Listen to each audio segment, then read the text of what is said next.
Hi friends, you are very most welcome on unique study with Ajay.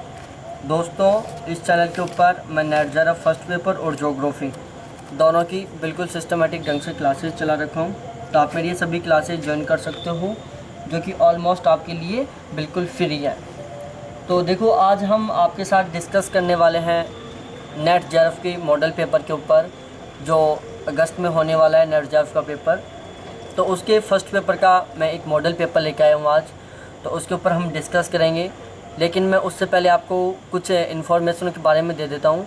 देखो, मैं यहाँ पर नेट जेआरएफ फर्स्ट पेपर और ज्योग्राफी दोनों की क्लासेस चलाता हूँ और रेगुलर मैं प्रैक्टिस क्वेश्चन प्रोवाइड करवाता हूँ, फर्स्ट पेपर के भी और ज्योग्राफी के भी। और यदि आप इन सभी प्रैक्टिस क्वेश्चनों की PDF लेना चाहते हो फुल डिस्क्रिप्शन के साथ, तो ये मेरे कॉन्टैक्ट नंबर हैं 7891350470। इनके ऊपर आप मेरे से कांटेक्ट करके और इनकी PDF ले सकते हैं, बिल्कुल आसानी से मिल जाएंगे आपको। और इसके अलावा देखो, ज्योग्राफी है जो ऑब्जेक्टिव और डेस्क्रिप्टिव दोनों टाइप से पढ़ा रहा हूँ मैं, और जो नेट का फर्स्ट पेपर है वो भी ऑब्जेक्टिव और डेस्क्रिप्टिव दोनों टाइप से पढ़ा रहा हूँ। तो देखो, मैं एक व्हाट्सएप ग्रुप और बना रखा हूँ, फर्स्ट पेपर का भी ज्योग्राफी का भी। तो आप इंटरेस्टेड हो तो मेरे उस व्हाट्सएप ग्रुप में जुड़ सकते हो, और जिसके कॉन्टैक्ट नंबर 7891350470 है। और उस व्हाट्सएप ग्रुप का टारगेट है कि आपका 75% प्लस का स्कोर हो। मैं ऑलवेज़ 2 रूल फॉलो करता हूँ। फर्स्ट रूल, पहले एग्ज़ाम पास करो, नॉलेज ज़िंदगी भर बढ़ाते रहना। सेलेक्टेड कंटेंट पढ़ोगे तो एग्ज़ाम टॉप करोगे, और अनसेलेक्टेड कंटेंट पढ़ोगे तो एग्ज़ाम फेल करोगे। ठीक है, अब हम बात करते हैं आज का जो हमारा प्रैक्टिस सेट है उसके ऊपर। आज का हमारा जो प्रैक्टिस सेट है वो है 29वां। कौन सा है? 29वां प्रैक्टिस सेट है आज का हमारा, जिसके ऊपर हम डिस्कस करने जा रहे हैं। ये नेट जेआरएफ के एग्ज़ाम के लिए, सेट के एग्ज़ाम के लिए, जो हाल ही में मध्य प्रदेश और महाराष्ट्र में होने वाला है, तो उनके लिए बहुत इम्पोर्टेंट है। तो देखो, अब हम यहाँ पर बात करेंगे क्वेश्चन नंबर 334 के ऊपर।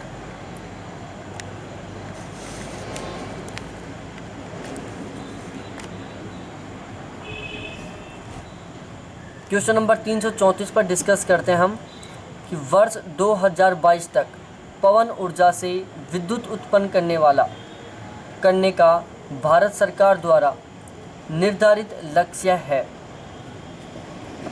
कि 2022 तक पवन ऊर्जा के द्वारा विद्युत उत्पादन का भारत सरकार द्वारा निर्धारित लक्ष्य है 60 गीगावाट, 50 गीगावाट, 40 गीगावाट, 15 गीगावाट। तो यहाँ पर क्या बिल्कुल करेक्ट है ये आपको पता चलाना है। आप बताओ इसका करेक्ट आंसर क्या होगा, फिर मैं तो बताऊँगा आपको, क्योंकि मेरे अलावा यहाँ पर आपको बताने वाला कोई नहीं है सही इसका आंसर। तो देखो, इसका जो करेक्ट आंसर है वो है ऑप्शन ए, 60 गीगावाट। कितना? 60 गीगावाट। देखो, भारत सरकार ने 2022 तक, कब तक? 2022 तक प्रत्येक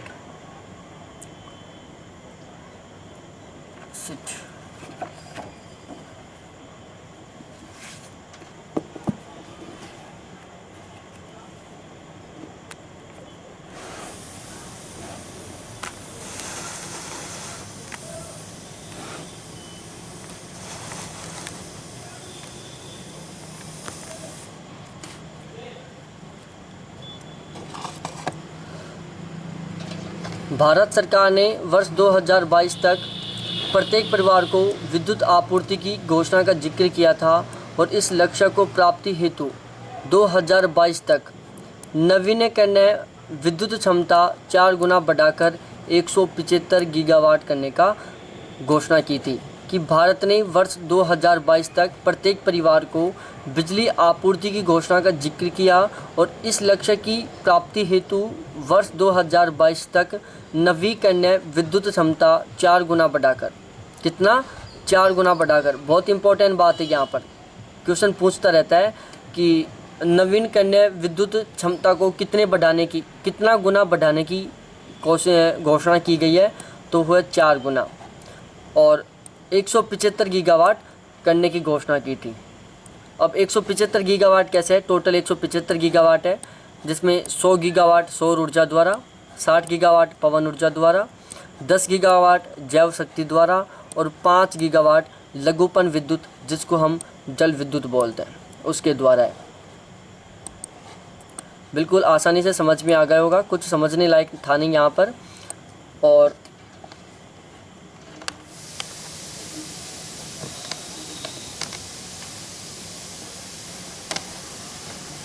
उसके बाद हम डिस्कस करते हैं नेक्स्ट क्वेश्चन के ऊपर। नेक्स्ट क्वेश्चन है 235वां कि परमाफ्रॉस्ट किस बायोम की परिभाषित विशेषता है? टेगा, टुंड्रा, घास का मैदान और रेगिस्तान। ये 4 ऑप्शन है। यहाँ पर आपको सही आंसर का पता चलाना है कि यहाँ पर करेक्ट आंसर क्या है। तो देखो, जो परमाफ्रॉस्ट है वो टुंड्रा बायोम की विशेषता है। किसको? टुंड्रा बायोम को परिभाषित करता है। कौन से बायोम को? टुंड्रा बायोम को। तो ऑप्शन बी यहाँ पर बिल्कुल सही आंसर है, क्योंकि परमाफ्रॉस्ट क्या होता है? परमाफ्रॉस्ट एक वो जगह होती है जहाँ पर कई सालों से, 100-200 सालों से, 300 सालों से, हज़ारों सालों से बिल्कुल बर्फ़ जमी हुई है। कि एक वो स्थान जहाँ पर 100-200 या फिर हज़ारों सालों से बर्फ़ की परतें जमी हुई हैं। क्या जमी हुई है? बर्फ़ की परतें जमी हुई हैं। उस स्थान को, उस क्षेत्र को परमाफ्रॉस्ट बोलते हैं। उसके बाद नेक्स्ट क्वेश्चन है 236वां। बहुत प्यारा सा क्वेश्चन है। देखो, उचित कक्षा संचार के लिए निम्नलिखित में से आवश्यक है। ऑप्शन ए है, कथन ए है कुछ शब्दों पर अधिक जोर देना। बी है जटिल भाषा का उपयोग करना। सी है अतिरेक का उचित उपाय। डी है प्रतिक्रिया में निष्पक्षता। ई है गैर मौखिक संकेत और एफ है छात्र की आलोचना का अनदेखा करना। तो ये आपके पास टोटल 6 कथन है और ये टोटल 4 ऑप्शन है जो आपको बिल्कुल दिख रहे होंगे, ए, बी, सी और डी। यहाँ पर आपको सही आंसर का पता चलाना है कि यहाँ पर करेक्ट आंसर क्या है। तो देखो, यहाँ पर जो सही आंसर है वो है ऑप्शन सी। क्या है? ऑप्शन सी बिल्कुल सही आंसर है कि उचित कक्षा संचार के लिए निम्नलिखित में से कौन सा आवश्यक है। तो एक तो अतिरेक का उचित उपाय, ये आवश्यक है। इसके अलावा निष्पक्षता, प्रतिक्रिया में निष्पक्षता, ये आवश्यक है। गैर मौखिक संकेत, ये आवश्यक है। तो सी, डी और ई, ये तीनों की बहुत आवश्यकता रहती है। देखो, छात्रों को प्रभावशाली ढंग से या प्रभावी ढंग से सीखने के लिए कक्षा के भीतर संचार महत्वपूर्ण है। कि छात्रों को प्रभावी ढंग से सीखने के लिए कक्षा में संचार बहुत महत्वपूर्ण है। कक्षा संचार को 3 श्रेणियों में विभाजित किया गया है। पहला है मौखिक, दूसरा है अशाब्दिक और तीसरा है लिखित। मौखिक, अशाब्दिक और लिखित। उसके बाद नेक्स्ट क्वेश्चन है 237वां। कक्षा संचार के भाग के रूप में सूक्ष्म अभिव्यंजना है। कि कक्षा संचार के भाग के रूप में सूक्ष्म अभिव्यंजना है। नकारात्मक, सकारात्मक, प्रश्नीय और क्षणभंगुर।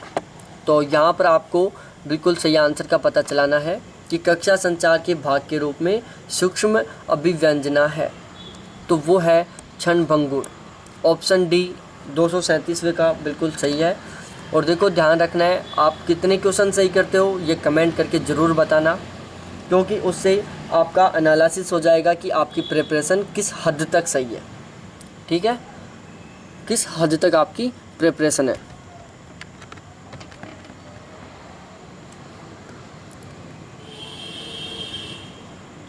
उसके बाद नेक्स्ट उसका जो सॉल्यूशन है उसको हम पढ़ते हैं। 37वें क्वेश्चन का सॉल्यूशन देखो, कक्षा में गैर मौखिक संचार अधिक महत्वपूर्ण है। पहली बात, कक्षा में गैर मौखिक संचार अधिक महत्वपूर्ण है क्योंकि छात्र अपनी स्थिति या भावनाओं को चेहरे की भावनाओं या अभिव्यक्तियों द्वारा व्यक्त करते हैं। क्योंकि जो छात्र होते हैं वो अपनी स्थिति या भावनाओं को चेहरे की भावनाओं या अभिव्यक्तियों द्वारा व्यक्त करते हैं और कक्षा संचार के हिस्से के रूप में इन सूक्ष्म अभिव्यक्तियों को क्षणभंगुर कहा जाता है। और कक्षा संचार के हिस्से के रूप में इन सूक्ष्म अभिव्यक्तियों को क्षणभंगुर कहा जाता है। क्या कहा जाता है? क्षणभंगुर कहा जाता है। उसके बाद 338वां है कि निम्न में से कौन सा संचार का मॉडल नहीं है, कि यहाँ पर हमें संचार का मॉडल कौन सा नहीं है उसका पता चलाना है। और ये आपके पास टोटल 4 ऑप्शन है, मर्फी का, वाइट का, स्नाइडर का और शनॉन वीवर का। तो कौन सा संचार का मॉडल नहीं है?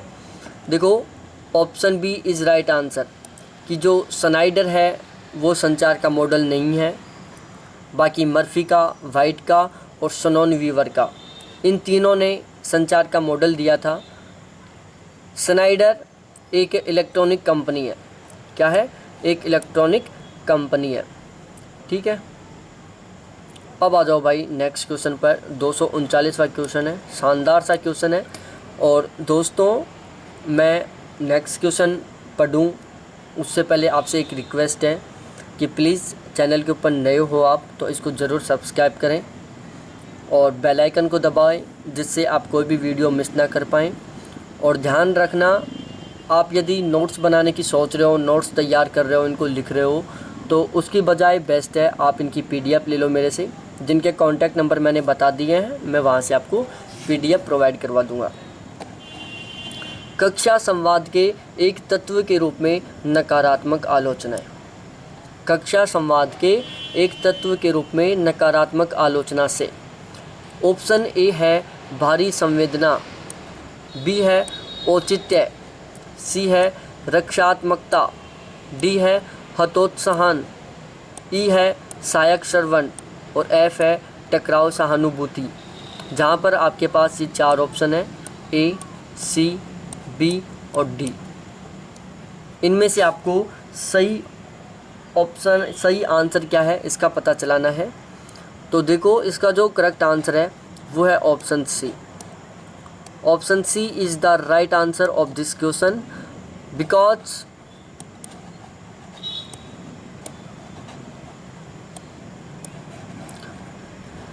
देखो क्वेश्चन क्या था कि कक्षा संवाद के एक तत्व के रूप में नकारात्मक आलोचना से, तो एक तो औचित्य नकारात्मक आलोचना से है, एक रक्षात्मकता ये भी एक नकारात्मक आलोचना से संबंधित है, इसके अलावा हतोत्साहन ये भी एक नकारात्मक आलोचना से संबंधित है। बाकी जो तीनों हैं वो सकारात्मक आलोचना से संबंधित हैं। जो भारी संवेदना है, सहायक श्रवण है और टकराव सहानुभूति ये सकारात्मक आलोचना से संबंधित है। औचित्य, रक्षात्मकता और हतोत्साहन ये नकारात्मक आलोचना से संबंधित है। देखो, जो नकारात्मकता है वो निश्चित रूप से छात्र को ध्वस्त कर देती है। ध्वस्त का मतलब है तोड़ देती है। जो नकारात्मकता है वो छात्र को तोड़ देती है। तोड़ने का मतलब है उसमें नेगेटिविटी आ जाती है। वो फिर हर काम करने से पहले सोचता है, यार पता नहीं क्या होगा, ये काम कैसे होगा, कैसे नहीं होगा, मतलब बहुत सारे क्वेश्चन बनने लग जाते हैं। वो काम करने से पहले 20 बार सोचता है। जैसे इंडिया में एक साइकोलॉजी है नेगेटिविटी बिजनेस की, कि बिजनेस नहीं चला पाओगे, गवर्नमेंट जॉब में लगो, लाइफ सक्सेस हो जाएगी। दूसरी एक नेगेटिविटी है यहाँ पर लव मैरिज। अरे नहीं, अरेंज मैरिज करना है। लव मैरिज में जल्दी डिवोर्स हो जाता है, लव मैरिज लंबे टाइम तक नहीं चल पाती, इसलिए अरेंज मैरिज करो। ये क्या है? नेगेटिविटी है। क्या है? नेगेटिविटी है ये सब के सब।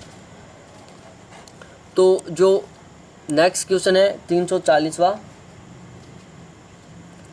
कि डिजिटल युग में यह डर है कि कक्षा संवाद का परिणाम हो सकता है। जो डिजिटल युग है उसमें डर है कि जो कक्षा है वो संवाद का परिणाम हो सकता है। ऑप्शन ए है प्रेरणन, दूसरा है निष्क्रिय अनुकूलन, सी है त्वरित अनुकूलन और डी है अधिक अनुकूलन। प्रेरणन, निष्क्रिय अनुकूलन, त्वरित अनुकूलन और अधिक अनुकूलन। ये है क्वेश्चन नंबर 340 की टोटल 3 ऑप्शन। सही आंसर का पता चलाना है, यहाँ पर क्या आएगा सही आंसर। तो देखो ये है अधिक अनुकूलन कि डिजिटल युग में यह डर है कि कक्षा संवाद का परिणाम हो सकता है अधिक अनुकूलन। क्या हो सकता है? अधिक अनुकूलन हो सकता है। तो ऑप्शन डी बिल्कुल सही आंसर है यहाँ पर। उसके बाद नेक्स्ट क्वेश्चन है 341। कक्षा 1 के ब्लूटूथ डिवाइस दूरी तक के लिए काफ़ी अच्छे हैं। कक्षा 1 के ब्लूटूथ डिवाइस दूरी तक के लिए काफ़ी अच्छे हैं और यहाँ पर है ब्लैंक, खाली स्थान। तो देखो यहाँ पर जो करेक्ट आंसर है वो क्या है? 30 मीटर है, 100 मीटर है, 10 मीटर है, 200 मीटर है। इनमें से आपको पता चलाना है कि यहाँ पर बिल्कुल सही आंसर क्या है। तो यहाँ पर बिल्कुल सही आंसर है ऑप्शन सी 100 मीटर। कि कक्षा 1 के जो ब्लूटूथ डिवाइस हैं वो 100 मीटर की दूरी तक के लिए काफ़ी अच्छे होते हैं। इसका डिस्क्रिप्शन मैंने तैयार किया है, आपको अच्छा लगे तो पढ़ लेना। बाकी इसमें मैं कुछ इम्पोर्टेंट बता देता हूँ जो आपको पढ़ना है। जो कक्षा 1 का जो ब्लूटूथ है वो 100 मीटर की डिस्टेंस तक काम करता है। कक्षा 2 का जो ब्लूटूथ है वो 10 मीटर की डिस्टेंस तक काम करता है। और कक्षा 3 में संचारित जो ब्लूटूथ है वो 10 मीटर से कम रेंज में काम करता है। ये 3 इसकी सबसे महत्वपूर्ण बात थी। कक्षा 1 में 100 मीटर की डिस्टेंस तक, कक्षा 2 में 10 मीटर की डिस्टेंस तक और कक्षा 3 में 10 मीटर से कम की दूरी तक ब्लूटूथ काम करता है। जो कक्षा 1 में संचालित ब्लूटूथ होता है वो 100 मेगावाट का होता है। कक्षा 2 में जो ब्लूटूथ संचालित होता है वो 2.5 मेगावाट का होता है और कक्षा 3 में जो ब्लूटूथ संचालित होता है वो 1 मेगावाट का होता है। तो ये इम्पोर्टेंट पॉइंट थे जिनके ऊपर हमें सही ढंग से याद रखना है। इनको किसी भी तरीके से क्वेश्चन पूछे हमें बहुत ही स्ट्रॉन्ग प्रिपरेशन करनी है, ठीक है। अब आता है नेक्स्ट क्वेश्चन 342वां। बहुत आसान सा क्वेश्चन है। मूल्यांकन के संदर्भ में सीबीटी का पूर्ण रूप है। सीबीटी का फुल फॉर्म क्या है? ऑप्शन ए है कैलकुलेशन बेस्ड टेस्टिंग, बी है cumulative based test, computer based test और डी है कंप्यूटर बेस्ड टर्निंग। तो हमारे पास ये 4 ऑप्शन है जिनमें से हमें सही आंसर का पता बताना है कि सही आंसर यहाँ पर क्या होगा। तो देखो दोस्तों, मैं इसमें आपको सही आंसर बताता हूँ। बहुत आसान सा क्वेश्चन है, इससे सिंपल क्वेश्चन इन 10 क्वेश्चनों में कोई नहीं होने वाला है। ये गुड़िया बन गई, यहाँ पर बनाना क्या चाह रहा था, बन गुड़िया गई। क्या मस्त लग रही है ना यार, पागलों कुछ नहीं लग रही है।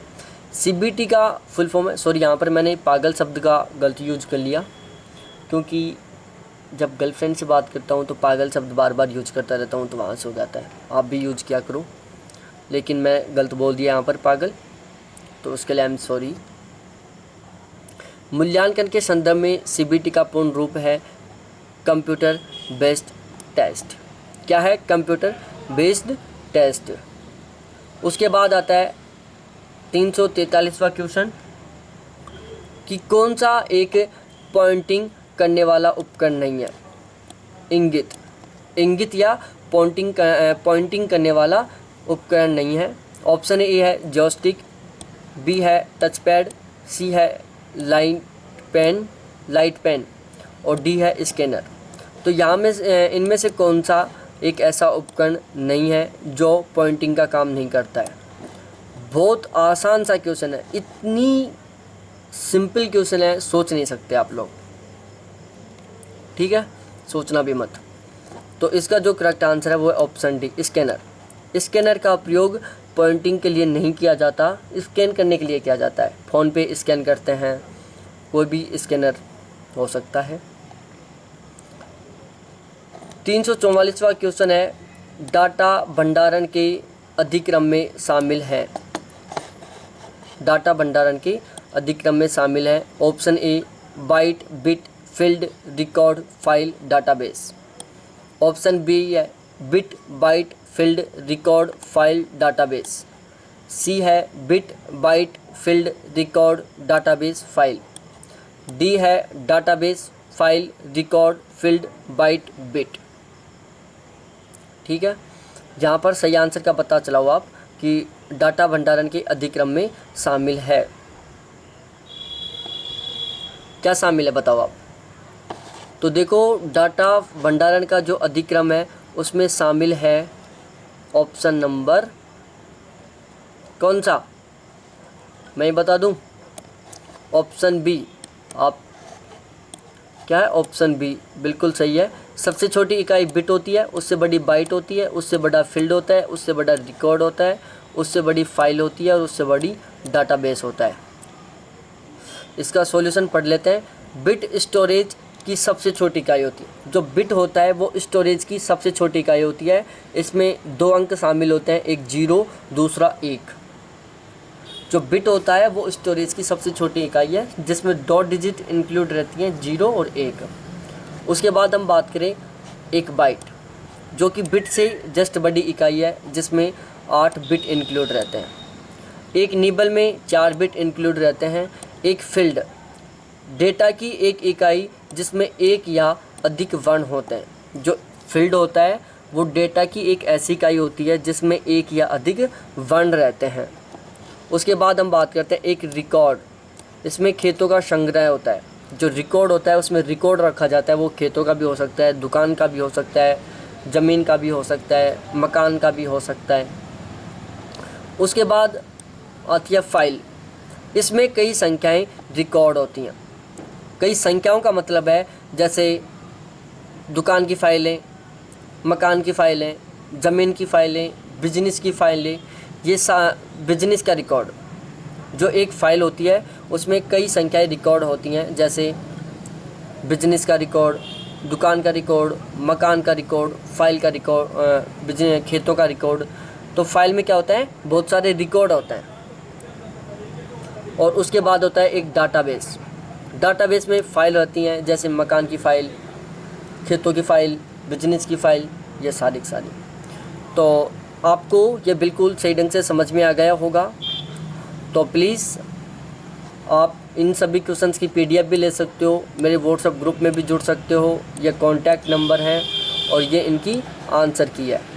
क्वेश्चन बहुत अच्छे लगे होंगे आपको। ऐसे ही और क्वेश्चन पढ़ने के लिए चैनल को सब्सक्राइब करो, बेल आइकन को दबाओ। फिर मिलते हैं हम नेक्स्ट वीडियो के साथ। देखने के लिए थैंक्स, बाय।